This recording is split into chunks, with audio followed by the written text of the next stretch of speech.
S ಕೇಯೋಸ್ cinema ಮೊದಲನೇದಾಗಿ title ಬಗ್ಗೆ ಹೇಳ್ತೀನಿ.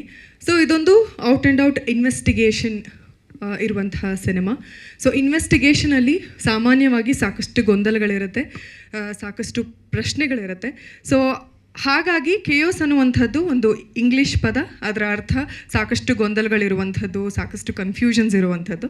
ಸೊ ಹಾಗಾಗಿ ಈ ಒಂದು ಇನ್ವೆಸ್ಟಿಗೇಷನ್ ಬೇಸ್ಡ್ ಚಿತ್ರಕ್ಕೆ ಸರಿಯಾಗಿ ಹೊಂದುತ್ತೆ ಅನ್ನೋ ಕಾರಣದಿಂದ ಈ ಒಂದು ಟೈಟಲ್ನ ಇಟ್ಟಿದ್ದಾರೆ ಅಂತ ಹೇಳ್ಬೋದು. ಮೊದಲಿಗೆ ಕೂಡ ನಾವು ಕೂಡ ಓಕೆ ಅಂತ ಅಂದ್ಕೊಂಡು ದೆನ್ ವಿ ರಿಯಲೈಸ್ಡ್ ಓಕೆ ಇದು ಆ್ಯಪ್ಟ್ ಆಗುತ್ತೆ ಅಂತ. ಇನ್ನು ಮೊದಲನೇದಾಗಿ ನಿರ್ದೇಶಕರ ಬಗ್ಗೆ ಹೇಳ್ತೀನಿ. ವೆಂಕಿ ಸರ್, ಎಸ್, ಅವ್ರಿಗೂ ಕೂಡ ನನಗೆ ಕತೆ ಹೇಳಕ್ಕೆ ಬಂದಾಗ ಅವ್ರಿಗೆ ನಾನು ಕೇಳಿದ್ದು ಮೊದಲನೇ ಪ್ರಶ್ನೆ, ಸರ್ ಡಾಕ್ಟರ್ ಆಗಿ ನೀವು ಯಾಕೆ ಈ ಥರ ಅಂತ. ಸೊ ಅವಾಗ ಅವ್ರು ಕೊಟ್ಟಿದ್ದು ಉತ್ತರ ಇದೇ ಆಗಿತ್ತು, ನಾನು ಸಿನಿಮಾನ ತುಂಬ ಪ್ರೀತಿಸ್ತೀನಿ. ಸೊ ಸಿನಿಮಾ ರಂಗಕ್ಕೆ ನನ್ನಿಂದ ಏನಾದರೂ ಒಂದು ಕೊಡುಗೆನ ಕೊಡಬೇಕು ಅನ್ನೋದು ನನ್ನ ಒಂದು ಆಸೆ, ಹಾಗಾಗಿ ಸಿನಿಮಾ ಮಾಡ್ತಾ ಇದ್ದೀನಿ ಅಂತ. ಒಂದು ಒಳ್ಳೆ ಇನ್ವೆಸ್ಟಿಗೇಷನ್ ರಿಲೇಟೆಡ್ ಸಿನಿಮಾನ ಕಥೆಯನ್ನು ಮಾಡ್ಕೊಂಡು ಬಂದಿದ್ರು.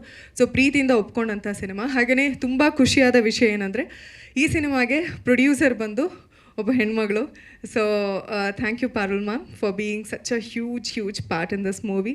ಆ್ಯಂಡ್ ಅವ್ರಿಗೆಲ್ಲರೂ ಕೂಡ ನಮಗೆ ಪ್ರೊಡ್ಯೂಸರ್ಸ್ ಕೊಡುವಂತಹ ಒತ್ತಡಗಳನ್ನು ಹೇರಲಿಲ್ಲ, ತುಂಬ ಅದ್ಭುತವಾಗಿ ನಿಭಾಯಿಸ್ಕೊಂಡು ಹೋದರು. Thank you so much for that. And ಅವರು ಉತ್ತರ ಭಾರತದಿಂದ ಬಂದು ನಮ್ಮ ಕನ್ನಡ ಸಿನಿಮಾಗೆ ಬಂಡವಾಳ ಹಾಕಿದ್ದಾರೆ ಅನ್ನೋವಂಥದ್ದು ನಿಜವಾಗ್ಲೂ ಅಪ್ರಿಷಿಯೇಟ್ ಮಾಡುವಂತಹ ವಿಷಯ. ಇನ್ನು ಕುಮಾರ್ ಸರ್ ಒಟ್ಟಿಗೆ ಸಿನಿಮಾ ಮಾಡ್ತಾಯಿದ್ದೀನಿ, ಅವರೇ ಡಿಸ್ಟ್ರಿಬ್ಯೂಷನ್ ತೊಗೊಂಡಿದ್ದು. ತುಂಬ ಖುಷಿ ಆಯಿತು, ಥ್ಯಾಂಕ್ ಯು ಸರ್. ಇನ್ನು ಕಾಸ್ಟಿಂಗ್ ವಿಚಾರಕ್ಕೆ ಬಂದರೆ, ಎಸ್, ಚಂದನ್ ಅವ್ರನ್ನ ನಾನು ಸೀರಿಯಲಲ್ಲಿ ನೋಡಿದ್ದು. ಆ್ಯಂಡ್ ತುಂಬ ಚೆನ್ನಾಗಿ ಆ್ಯಕ್ಟ್ ಬಿಕಾಸ್ ನಾನು ಸೀರಿಯಲ್ ಮಾಡ್ಕೊಂಡು ಬಂದಿರೋದ್ರಿಂದ ಬಹುಶಃ ಸೀರಿಯಲಲ್ಲಿ ಆ್ಯಕ್ಟ್ ಮಾಡೋರ ಬಗ್ಗೆ ಸ್ವಲ್ಪ ಯಾರು ಪೂರ್ತಿ ಸೀರಿಯಲ್ ದೇವರಾಣೆ ನೋಡೋಲ್ಲ, ಬಟ್ ಅಟ್ಲೀಸ್ಟ್ ಅದರಲ್ಲಿ ಯಾರಿದ್ದಾರೆ, ಯಾವ ಸೀರಿಯಲಲ್ಲಿ ಯಾರು ಆ್ಯಕ್ಟ್ ಮಾಡ್ತಿದ್ದಾರೆ ಅನ್ನೋದು ನೋಡೋಷ್ಟು ಸಮಾಧಾನ ಇದೆ. ಸೊ ನೋಡೋವಾಗ ನಾನು ಫಸ್ಟ್ ಡೇ ಬಂದಾಗಲೇ ಹೇಳಿದ್ದೆ, you have a huge future, ನಿಮ್ಗೆ ಒಳ್ಳೇದಾಗಲಿ. ಆ್ಯಂಡ್ ಅಪ್ಪಟ ಕಲಾವಿದ ಅಂತ ಹೇಳ್ಬೋದು ಶಿವಾನಂದ್ ಅವರು, ಹಾಗೆಯೇ ಇಬ್ಬರು ಕೂಡ ಅಪ್ಪಟ ಕಲಾವಿದ ಅಂತ ಹೇಳ್ಬೋದು. ಇನ್ನೂ ಹೆಚ್ಚೆಚ್ಚು ಸಿನಿಮಾ ಮಾಡಿ ಒಳ್ಳೊಳ್ಳೆ ಕನ್ನಡ ಸಿನಿಮಾಗಳನ್ನು ಮಾಡಿ ನಿಮ್ಗೆ ಒಳ್ಳೊಳ್ಳೆ ಅಪಾರ್ಚುನಿಟಿ ಸಿಗಲಿ. ಇನ್ನು ಸಿನಿಮಾದ ನಾಯಕ ನಟರ ಬಗ್ಗೆ ಬರ್ತೀನಿ. ಯೂಶಲಿ ಸ್ವಲ್ಪ ಸ್ಟಾರ್ ಕಿಡ್ಸ್ ಅನ್ನೋ ಪದನೇ ನನಗೆ ಅಷ್ಟೊಂದು ಇಷ್ಟ ಆಗಲ್ಲ, ಬಿಕಾಸ್ ಅದರಿಂದ ಅವ್ರಿಗೆ ಖುಷಿ ಆಗೋದಕ್ಕಿಂತ ಬಹುಶಃ ಅವ್ರಿಗೆ ಜಾಸ್ತಿ ಹಿಂಸೆ ಅಂತ ಅನಿಸುತ್ತೆ. ಬಿಕಾಸ್ ಅವ್ರದ್ದೇ ಆದಂಥ ಒಂದು ಐಡೆಂಟಿಟಿ ಕ್ರಿಯೇಟ್ ಮಾಡ್ಕೊಳ್ಳೋದಕ್ಕೆ ಬಹಳ ಕಷ್ಟಪಡ್ತಾ ಇರ್ತಾರೆ. ಯಾವುದೇ ಬ್ಯಾಗೇಜ್ ಇಲ್ಲದೆ, ಯಾವುದೇ ಒಂದು ಹೆಡ್ ವೇಟ್ ಇಲ್ಲದೆ ತುಂಬ ಅದ್ಭುತವಾಗಿ ಸಿನಿಮಾಗಳನ್ನು ಮಾಡಬೇಕು, ನನ್ನದೊಂದು ಗಟ್ಟಿಯಾದ ಸ್ಥಾನವನ್ನು ಇಲ್ಲಿ ಊರಬೇಕು ಅಂತ ತುಂಬ ಕಷ್ಟಪಡ್ತಿದ್ದಾರೆ ಅಕ್ಷಿತ್ ಅವರು. You have a great future Akshit, 100%, all the very best to you. ಇನ್ನು ಸಿನಿಮಾದಲ್ಲಿ ನನ್ನ ಪಾತ್ರದ ವಿಷಯಕ್ಕೆ ಬರೋದಾದರೆ, ನಾನು ಒಬ್ಬ ಮೆಡಿಕಲ್ ಸ್ಟೂಡೆಂಟಾಗಿ ಇಲ್ಲಿ ಕಾಣಿಸ್ಕೊಂಡಿದ್ದೀನಿ.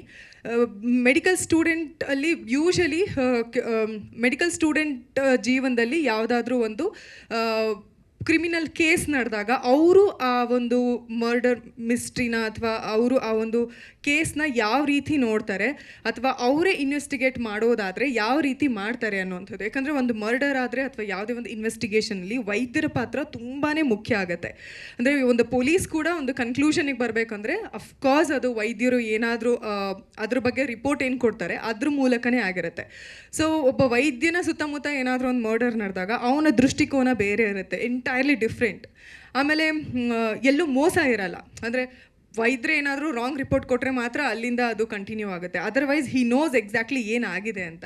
ಸೊ ಹಾಗಾಗಿ ಇದನ್ನು ತುಂಬ ಲಾಜಿಕ್ಕಾಗಿ ಈ ಒಂದು ಇನ್ವೆಸ್ಟಿಗೇಷನ್ ಇರುವಂಥ ಮೂವಿನ ಹೆಣಿತಾ ಹೋಗಿದ್ದಾರೆ. ಅದ್ಭುತವಾಗಿ ಮೂಡಿ ಬಂದಿದೆ. ಒಂದು ವಿಭಿನ್ನವಾದಂತಹ ಸಿನಿಮಾ. ಬಹುಶಃ ಕನ್ನಡ ಚಿತ್ರರಂಗದಲ್ಲಿ ಪೂರ್ತಿ ಪ್ರಮಾಣವಾಗಿ ಇನ್ವೆಸ್ಟಿಗೇಷನ್ ರಿಲೇಟೆಡ್ ಸಿನಿಮಾ ಬಹಳಷ್ಟು ಕಡಿಮೆ ಇದ್ದಾವೆ. ಬಹುಶಃ ಈ ಒಂದು ಸಿನಿಮಾ ಎಲ್ರಿಗೂ ಇಷ್ಟ ಆಗುತ್ತೆ ಅಂತ ಅಂದ್ಕೊಂಡಿದ್ದೀನಿ. ಸೊ ಎಲ್ಲರೂ ಇದೇ ಫೆಬ್ರವರಿ 17ನೇ ತಾರೀಕು ರಾಜ್ಯಾದ್ಯಂತ ಚಿತ್ರ ರಿಲೀಸ್ ಆಗುತ್ತೆ. ದಯವಿಟ್ಟು OTTಯಲ್ಲಿ ಸೆಕೆಂಡ್ ಟೈಮ್ ನೋಡುವಂದರೆ ಮೊದಲು ಥಿಯೇಟರಿಗೆ ಬಂದು ಕನ್ನಡ ಸಿನಿಮಾ ನೋಡಿ ಆಶೀರ್ವಾದ ಮಾಡಿ. Thank you.